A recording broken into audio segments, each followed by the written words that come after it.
तलवों से लगकर उड़ने वाली खाक के जर्रों की नाद पढ़ने के लिए भी थोड़ा। नारे तकबीर, नारे रिसालत, नारे हैदरी। तो ये तो अपनी अपनी बात है। जनाब फारूक आजम रज़ी अल्लाह तआला अन्हु वरज़ा अल्लाह उनसे राजी हो, वो हमसे राजी हो। आप ना किसी मसले पर सरकार अब्दुल्ला से बातें कर रहे थे, उस मसले पर जनाब अब्दुल्ला का मौकिफ और था, सरकार फारूक आजम का मौकिफ और था। तो दोनों बाप बेटे आपस में बात कर रहे हैं, डिबेट कर रहे हैं। सैयदना फारूक आजम रज़ी अल्लाह तआला अन्हु ने अपने मौकिफ को साबित करने के लिए अपने बेटे को महबूब की एक हदीस पाक सुनाई।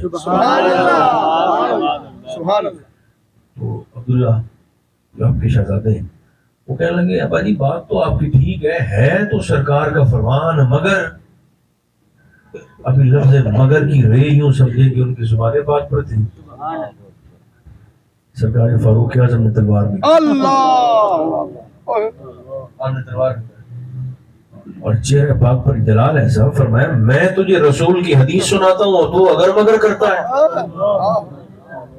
जब मैंने अपने बात की ताईद में महबूब का फरमान ही सुना दिया, हुजूर की हदीस मुबारका ही तुझे सुना दी, तो सरकार के फरमान के बाद फिर अगर मगर और लेकिन का क्या तुक बनता है। फरमाया अभी इसी लम्हे मेरे घर से उठ और निकल जा, वरना तेरा सर तेरे कंधों से काट कर जमीन पर फेंकता हूं। घर से निकाल दिया, घर से निकाल दिया। एक महीना आपने अब्दुल्ला को घर नहीं आने दिया।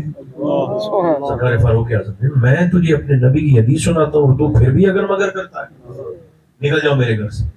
एक महीना घर से निकाल दिया। फिर सरकार अब्दुल्ला ने मौला अली शेर खुदा से कहकर, सरकार सिद्दीक अकबर से कहकर रज़ी अल्लाह तआला जनाब फारूक आज़म से सिफारिश करवाई कि सरकार चाचा जी आप मेरे साथ जरा चल के मेरे अब्बा जी को सिफारिश करें, मेरा तो मतलब वो नहीं था जो उन्होंने जलाल में समझ लिया है, आप चलें। फिर सरकार सिद्दीक अकबर साथ आए तो कहने लगे, यार उमर छोड़ दो, आने दो घर। जनाब फारूक आज़म रो पड़े और जनाब सिद्दीक से मुखातिब होकर कहने लगे कि आप जरा रखें दिल पे हाथ और फिर फैसला खुद करें कि अगर आपका बेटा ऐसे करता, आप सरकार की हदीस सुनाते और वो अगर मगर और लेकिन वेकिन करता और अपने दलाइल फिर देता, तो आप क्या करते। अब जनाब अबू बकर का जवाब सुने, आप रो पड़े और आपने फरमाया, उमर ये बातें यार ना कर, अगर मेरा बेटा ये बात करता ना तो आपने तो सिर्फ तलवार निकाली है, मैंने चला भी नहीं। ये वही सिद्दीक अकबर है कि इनके वालिद अभी कहाफा ने अभी कलमा नहीं पढ़ा था कि सरकार के मुतल्लिक उन्होंने कोई सख्त बात की थी, उन्होंने अपने अब्बा जी को थप्पड़ मार दिया। सिद्दीक अकबर तो मक्का के लोगों ने हुजूर की खिदमत में की, ये कैसा दीन लेके आए आप, बेटे ने बाप को ही थप्पड़ मार दिया है। सरकार ने बुलवा लिया, हुजूर ने फरमाया, सिद्दीक ये क्या किया है। कहने लगे, हुजूर मेरा अब्बा शुक्र करे कि उस वक्त मेरे हाथ में तलवार नहीं थी।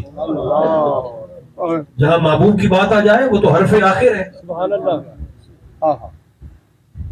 जब तक आपने माफी नहीं मांगी सरकार फारूक आज़म ने तब तक अपने शहजादे को फिर घर नहीं आने दिया। बात याद रखें, ये जितनी भी हमें इधर उधर की हकूक की लड़ाइयां झगड़े नजर आते हैं, सबसे बढ़कर हक हम पर और हमारी हर शय पर वो हमारे नबी करीम है। तो हो सकता है रबी नूर शरीफ के आज या कल आखिरी लम्हात हो और अगले रबी नूर शरीफ में पता नहीं हम में से यहाँ बैठने वाले उनमें से कितने हों और कितने ना हों।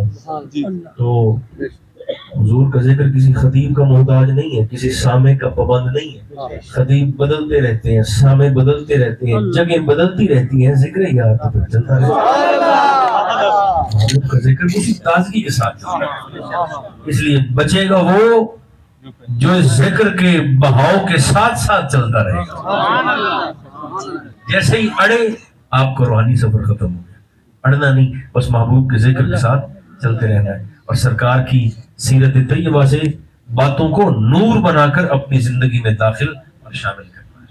अल्लाह मेरी और आपकी हाजिरी को कबूल फरमाए।